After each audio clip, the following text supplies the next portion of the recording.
Just last year, Makoto Shinkai's sci-fi romance Your Name became the highest-grossing anime film of all time and one of Japan's most successful movies across the board.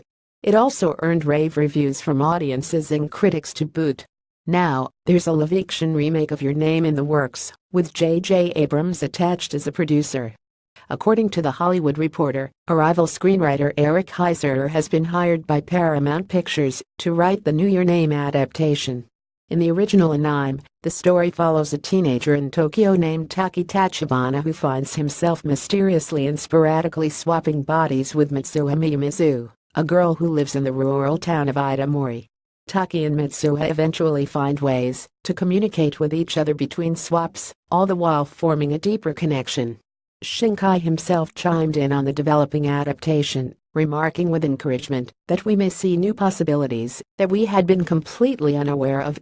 Though we admire his optimism, we can't help but worry about the history of American live-action adaptations of anime movies repeating itself. In other words, seeing the story transplanted into an American setting with characters who only slightly resemble the originals. If this year's Ghost in the Shell and Death Note are any indication, it would be something of a minor miracle if even one of the two leading roles is filled by an Asian performer.